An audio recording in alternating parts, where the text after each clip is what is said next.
Ionic equilibrium continue பண்ணலாம். So நேற்று வந்து நம்ம லூயிஸ் தியரி வரைக்கும் ஸ்டாப் பண்ணோம். ஸோ இன்னைக்கு அந்த லெசன் கண்டினியூ பண்ணலாம். So today we will be studying about the difference between Lewis acid and Lewis base. Lewis acid na என்ன, Lewis base na என்ன, difference பார்க்கலாம். ஸோ ஃபர்ஸ்ட் ஒன் ஆல்ரெடி உங்களுக்கு தெரியும், சொன்னேன் நான். So Lewis acid na electron deficient species, electron deficient molecules.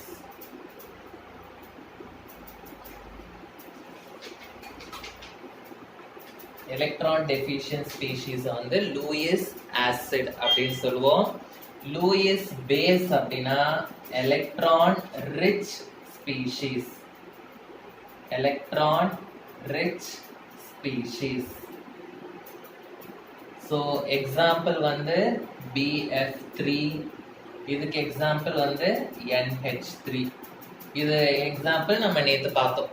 Okay, so next point, Lewis acid அப்படின்னா வந்து all metal ions, எல்லா metal ionsமே வந்து they will be positive charge. Okay, positive charge இருக்கும் metal அயான்ஸ்ல எல்லாம். பாசிட்டிவ் சார்ஜ்னா என்ன அர்த்தம்? அதுல எலக்ட்ரான்ஸ் கம்மியா இருக்குன்னு அர்த்தம். ஸோ அதனால they are all Lewis acids. ஆனா all anions, anionsனா negatively charged species.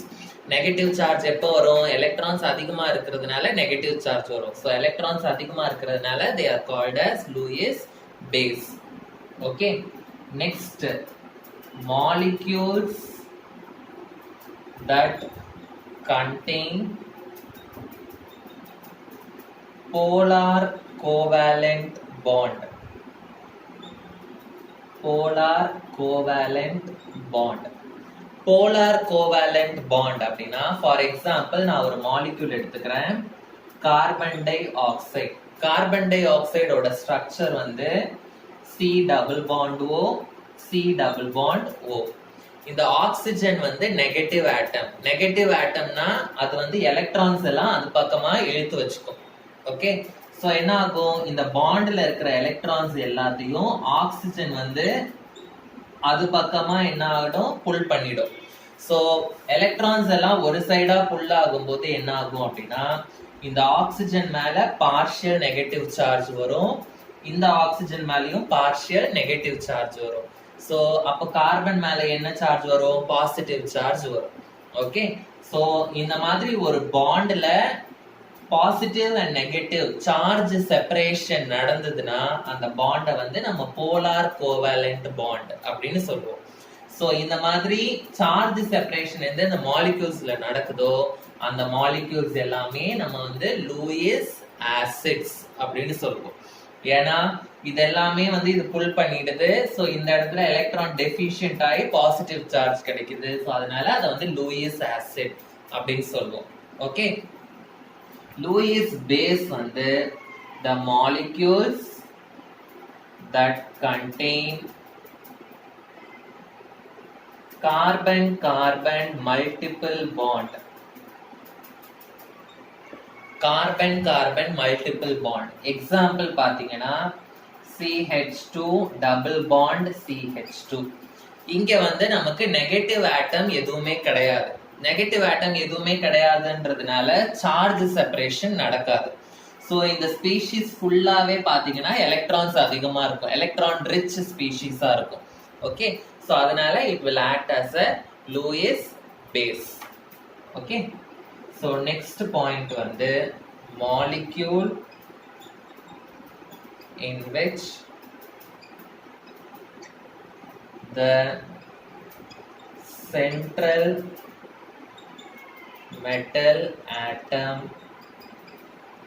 can expand its octet due to availability of empty d orbitals, empty d orbitals.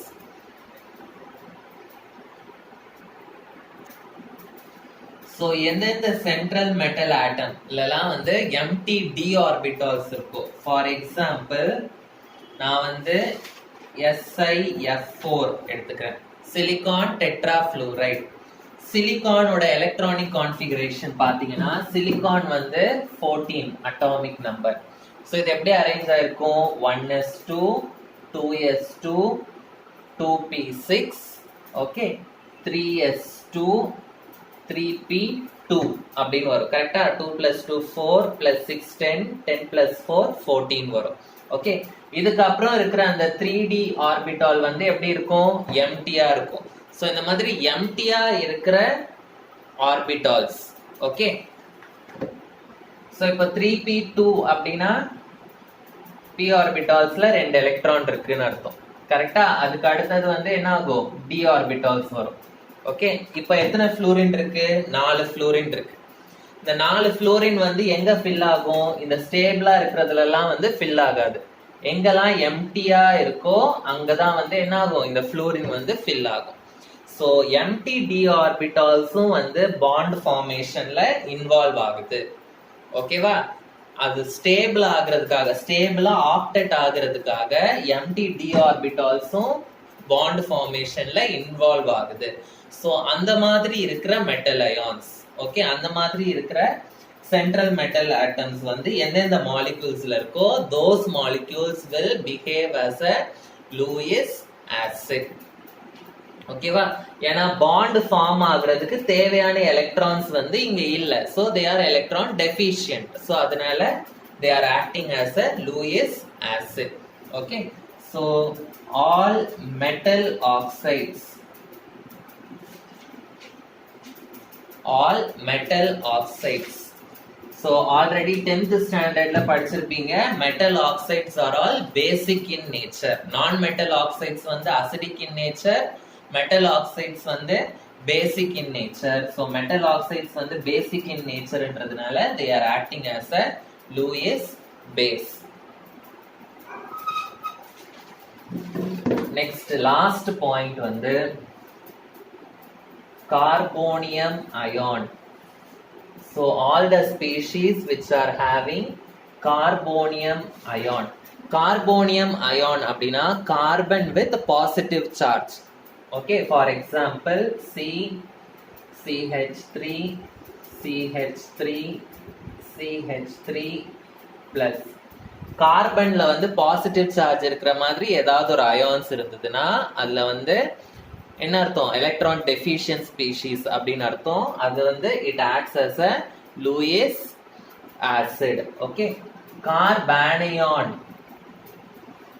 it acts as a Lewis base. கார்பானியான் அப்படின்னா the species which has negative charge. Carbon negative charge இருந்ததுன்னா அது வந்து கார்பானியான். it acts as a Lewis base. So these are the differences between Lewis acids and Lewis base. Okay, so இதோட நம்ம acidsனா என்ன, baseனா என்ன, அதோட different theories பார்த்தோம். கடைசியா லூயிஸ் கான்செப்ட்ல லூயிஸ் ஆசிட்னா என்ன, லூயிஸ் பேஸ்னா என்ன, அதோட டிஃபரன்ஸும் பார்த்துட்டோம். ஸோ நெக்ஸ்ட் டாபிக் வந்து strength of acids and bases. strength of acids and bases. strength of acids and bases னா நம்ம வந்து ஹைட்ரோகுளோரிக் ஆசிட் எடுத்துக்கிறோம். ஹைட்ரோகுளோரிக் ஆசிட் வந்து ஒரு ஸ்ட்ராங் ஆசிட். லெமன்ல இருக்கிற ஆசிடும் ஆசிட் தான், ஆனா அது வந்து நம்மளால சாப்பிட முடியும். ஆனா ஹைட்ரோகுளோரிக் ஆசிட நம்மளால சாப்பிட முடியாது. ஸோ ரெண்டுமே வந்து ஆசிட் தான், ஆனா ஹைட்ரோகுளோரிக் ஆசிட் வந்து ஸ்ட்ராங் ஆசிட், லெமன்ல இருக்கிற ஆசிட் வந்து வீக் ஆசிட். ஸோ ஒரு ஆசிடோட ஸ்ட்ரென்த் அது ஸ்ட்ராங்கா வீக்கா, இல்ல ஒரு பேஸோட ஸ்ட்ரென்த் அது வந்து ஸ்ட்ராங்கா வீக்கான்றதை எப்படி கண்டுபிடிக்கலாம், அதுதான் வந்து நம்ம இதுல வந்து பார்க்க போறோம். ஓகே, ஸோ ஆசிட் ஓட ஸ்ட்ரென்த் இல்ல பேஸோட ஸ்ட்ரென்த்தை வந்து எப்படி நம்ம கண்டுபிடிக்கலாம் அப்படின்னா, it can be determined by the strength of the acid and bases can be determined by the concentration of H plus ion or OH minus ion. H plus ion எழுதலாம், இல்லாட்டி உங்க புக்ல வந்து H3O plus இருக்கு அப்படியும் எழுதலாம். ஓகேவா?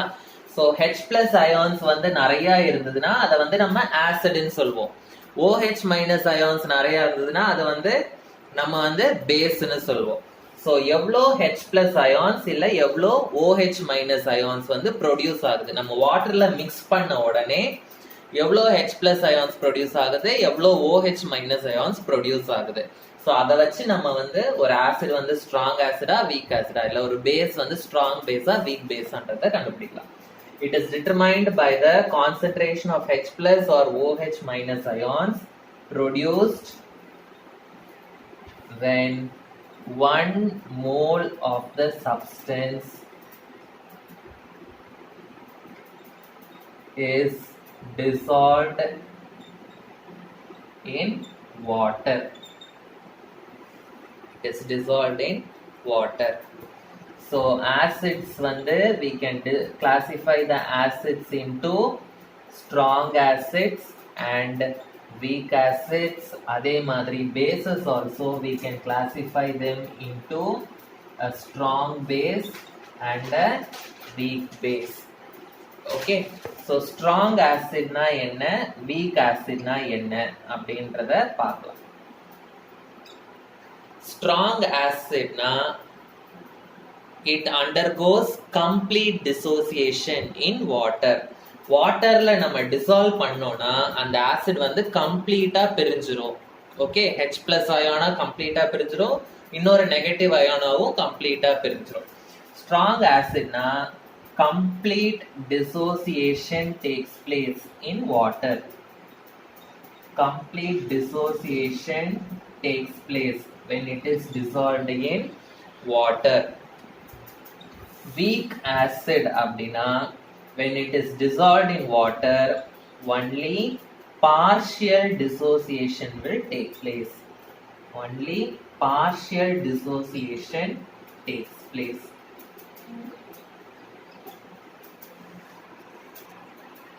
இப்போ நான் வந்து ரெண்டு எக்ஸாம்பிள் எடுத்துக்கிறேன். HCl ஒரு மோல் எடுத்துக்கிறேன். லெமன்ல என்ன ஆசிட் இருக்கு, சிட்ரிக் ஆசிட் இருக்கு. ஸோ சிட்ரிக் ஆசிடும் வந்து நான் 1 மோல் எடுத்துக்கிறேன். ஓகே, ஸோ இது ரெண்டுத்தையும் நான் வந்து வாட்டர்ல டிசால்வ் பண்ண போறேன். வாட்டர்ல டிசால்வ் பண்ணும்போது இந்த HClல வந்து என்ன ஆகும் அப்படின்னா கம்ப்ளீட் டிசோசியேஷன் நடக்கும்.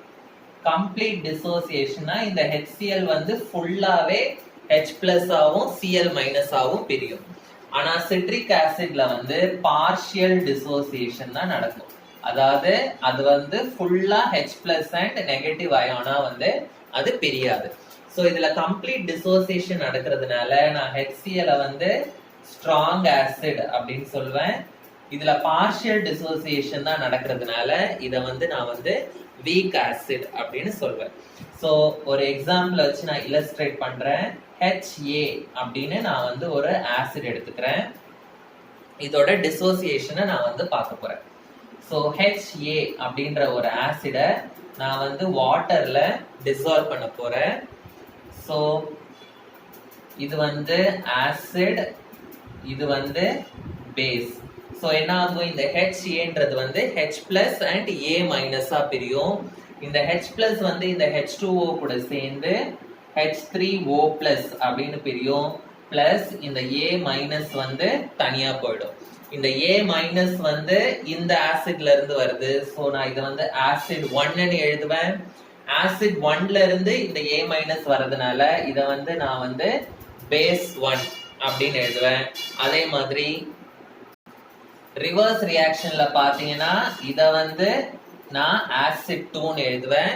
ஆசிட் 2ல இருந்து H plus போயிட்டா இது எனக்கு கிடைக்கும். ஸோ நான் இதை வந்து பேஸ் 2 அப்படின்னு எழுதுவேன். இது நம்ம நேத்தே பார்த்தோம். ஸோ இது வந்து ஒரு கான்ஜுகேட் ஆசிட் பேஸ் பேர், இது வந்து இன்னொரு கான்ஜுகேட் ஆசிட் பேஸ் பேர் அப்படின்றத நம்ம படிச்சோம் நேத்து. ஸோ இது வந்து ஒரு conjugate acid base pair. So இது வந்து இன்னொரு conjugate acid base pair. Okay, so இப்போ இதுக்கு நான் வந்து ஈக்லிபிரியம் கான்ஸ்டன்ட் எழுத போறேன். ஈக்லிபிரியம் கான்ஸ்டன்ட், ஈக்லிபிரியம் கான்ஸ்டன்ட்னா K is equal to, already படிச்சிருப்பீங்க, concentration of the products divided by concentration of the reactants. So products என்னலாம் H3O plus concentration na square bracket போடணும் into concentration of A minus divided by concentration of reactants, concentration of HA into concentration of H2O. இதுதான் வந்து equilibrium constant. இதுல H3O plus na H plus ion ன்னு அர்த்தம், A minus na negative ion ன்னு அர்த்தம், HA ன்றது வந்து acid, H2O ன்றது வந்து water. water அப்படின்றது வந்து solvent, கரெக்ட்டா? So எப்பவுமே concentration of the pure solvent it is taken as 0. So இங்க வந்து water வந்து solvent அப்படின்றதுனால concentration of water வந்து is taken as 1. Sorry, 0 இல்ல 1. It is taken as 1. So concentration of H2O இருக்கிற இடத்துல நான் வந்து 1 ன்னு substitute பண்ணேன் அப்படின்னா எனக்கு வந்து equilibrium constant K will be equal to H3O plus into A minus divided by HA. So இது வந்து நம்ம ஆசிட வந்து dissolve பண்றோம் வாட்டர்ல. So அதனால இது வந்து equilibrium constant for the acid அப்படின்னு எழுத போறேன். So அதனால Ka அப்படின்னு எழுதுறேன். So Ka அப்படின்னா equilibrium constant, or it is called as ionization constant, or it is called as dissociation constant for the acid. Okay, சால்வெண்டோட கான்சென்ட்ரேஷன் வந்து எப்பவுமே 1 ன்னு எடுத்துக்கணும். ஏன்னா சால்வெண்ட் வந்து நிறைய இருக்கும்.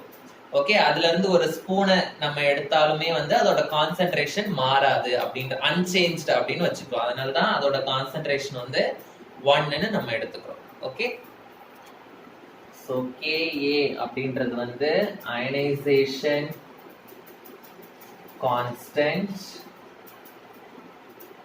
or dissociation constant of an acid. Ionization constant or dissociation constant of an acid. So in the Ka value தான் வந்து it measures the strength of the acid. Measures the strength of the acid.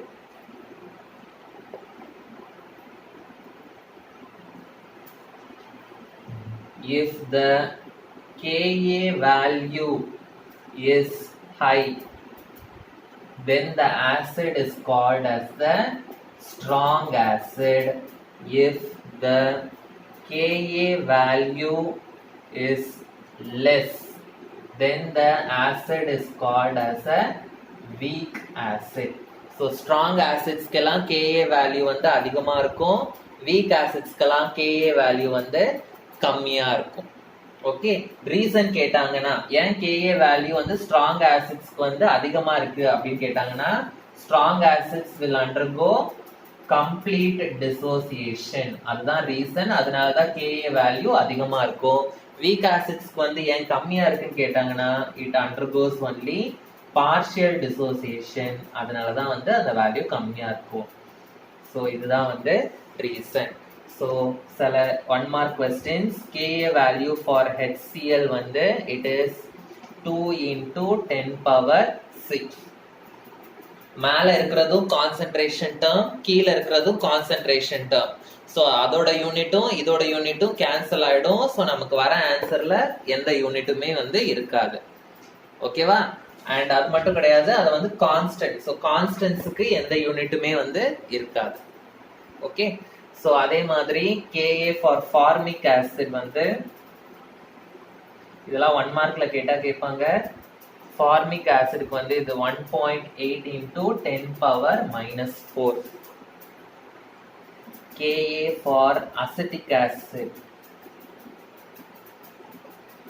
1.8 into 10 power minus 5. So பார்த்தீங்கன்னா இதெல்லாம் 10 power மைனஸ்ல வருது, இது 10 power பிளஸ்ல வருது. So இதுக்கு எவ்வளோ Ka value அதிகம் அப்படின்றது நமக்கு தெரியுது. ஸோ அதனால இது வந்து ஸ்ட்ராங் ஆசிட், இது எல்லாமே வந்து வீக் ஆசிட். ஸோ Ka வேல்யூலாம் வந்து எப்பவுமே ரூம் டெம்பரேச்சர்ல தான் கால்குலேட் பண்ணுவோம். ரூம் டெம்பரேச்சர்னா everything is calculated at 25 degrees Celsius.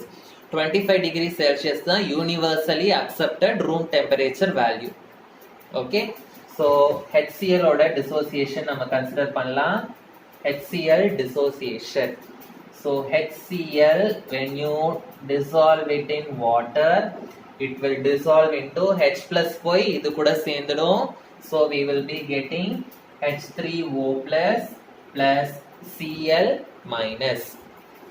Okay, so in the dissociation வந்து will be 100%. So இது வந்து acid 1, இதுல இருந்து கிடைக்கிற Cl minus வந்து base 1.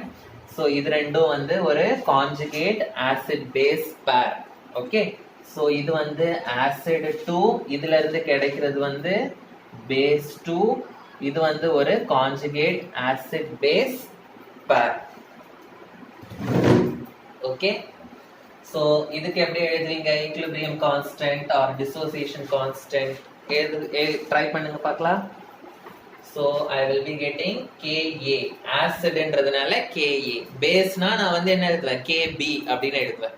Okay, so concentration of the products divided by concentration of the reactants. So water வந்து solvent, so அதோட concentration is taken as 1. So I will get Ka is equal to H3O plus into Cl minus divided by HCl. So இதான் வந்து Ka value for hydrochloric acid. இந்த மாதிரி நம்ம எந்த ஆசிடுக்கு வேணாலும் நம்ம வந்து எழுதலாம். Okay, so next topic வந்து ionization of water. Ionization of water.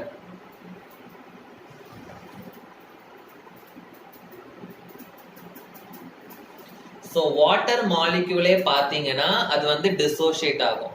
H2O அப்படின்றது எப்படி dissociate ஆகும்? H plus and OH minus அப்படின்னு dissociate ஆகும். So நம்ம வாட்டருக்கே வந்து நம்ம வந்து அயனைசேஷன் வேல்யூ நம்மளால கண்டுபிடிக்க முடியும். அயனைசேஷன் கான்ஸ்டன்ட் கண்டுபிடிக்க முடியும். ஓகே, so ஃபார் எக்ஸாம்பிள் ஒரு H2O மாலிக்யூல் இருக்கு, இன்னொரு H2O மாலிக்யூல் இருக்கு. ஸோ நான் வந்து ஃபார் அண்டர்ஸ்டாண்டிங் பர்பஸ் இதை நான் எப்படி எழுதுறேன்னா H இப்படி எழுதுறேன் ஒரு வாட்டர் மாலிக்யூல், இன்னொரு வாட்டர் மாலிக்யூலை வந்து இப்படி எழுதுறேன். ஓகே, ஸோ என்ன ஆகும்? இந்த H வந்து H பிளஸ்ஸா வெளியே போயிடும். வெளியே போயிட்டு இது கூட சேர்ந்ததுன்னா it will form H3O plus plus இந்த OH minus வந்து தனியா வெளியே போயிடும். OH minus அப்படின்னு வரும். ஸோ அப்போ இது வந்து it is donating H plus அப்படின்றதுனால இதை வந்து ஆசிட் 1ன்னு சொல்வோம். இதுல இருந்து தான் நமக்கு OH மைனஸ் கிடைக்குது. ஸோ இதை வந்து நம்ம என்னன்னு சொல்வோம்? பேஸ் 1ன்னு சொல்வோம். ஸோ இது வந்து conjugate acid base pair. So இதை வந்து நான் ஆசிட் 2 அப்படின்னு சொல்லுவேன். இதை வந்து நான் வந்து பேஸ் 2ன்னு சொல்லுவேன். ஸோ இது வந்து ஒரு conjugate acid base pair.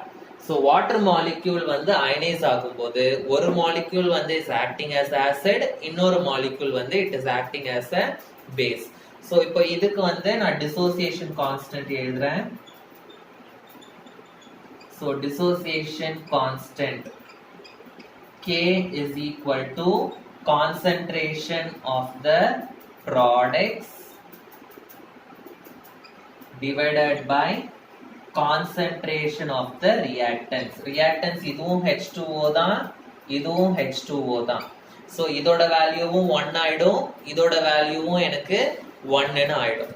Okay, so ரெண்டு வேல்யூமே எனக்கு 1ன்னு ஆயிடுச்சுன்னா so I will get K.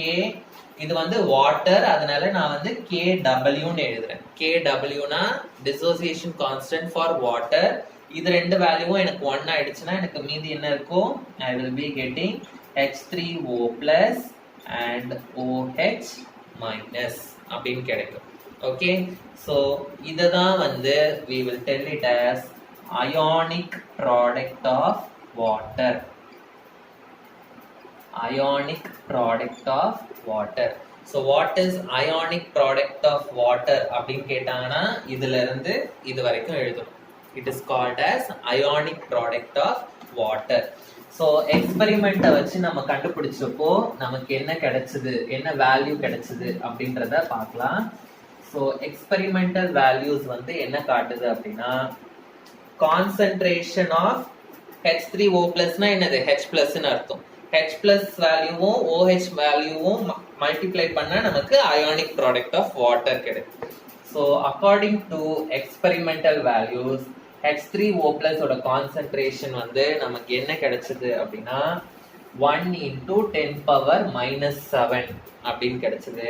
அதே மாதிரி OH மைனஸ் ஓட வேல்யூவும் எனக்கு என்ன கிடைச்சதுன்னா 1 into 10 power minus 7 அப்படின்னு கிடைச்சது.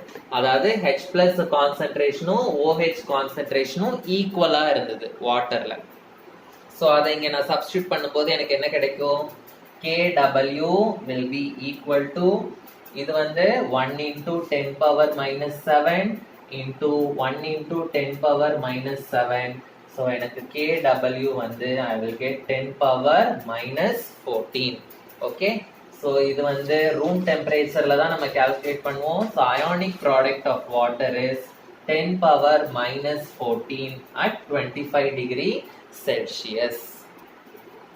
So water in தனியா எடுத்துக்கிட்டோம் அப்படின்னா H plus ion கான்சென்ட்ரேஷனும் OH minus ion கான்சென்ட்ரேஷனும் ஈக்குவலா இருக்கு.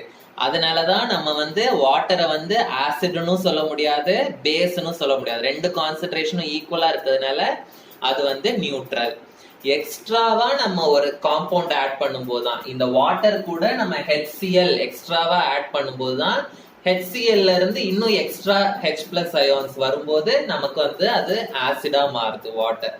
இல்ல NaOH ஆட் பண்ணும்போது அதுல இருந்து OH மைனஸ் அயான்ஸ் வரதுனால, எக்ஸ்ட்ராவா OH மைனஸ் வரதுனால அது வந்து பேஸா மாறுது. ஓகே, வாட்டர்னு பாத்தீங்கன்னா அது வந்து நியூட்ரல் தான். ஓகே, எக்ஸ்ட்ராவா நம்ம என்ன சப்ஸ்டன்ஸ் ஆட் பண்றோமோ அதுல இருந்து H பிளஸா OH மைனஸா எது ரிலீஸ் ஆகுதோ அதை பொறுத்து தான் வந்து அது ஆசிடா பேஸா அப்படின்றது வந்து நம்மளால டிசைட் பண்ண முடியும். ஓகே, வெறும் வாட்டரை வச்சு நம்மளால டிசைட் பண்ண முடியாது. ஸோ ரிமைனிங் திங்ஸ் வந்து நான் நெக்ஸ்ட் கிளாஸ் pH ஸ்கேல் வந்து நெக்ஸ்ட் வீடியோல நான் எடுக்கிறேன். தேங்க்யூ.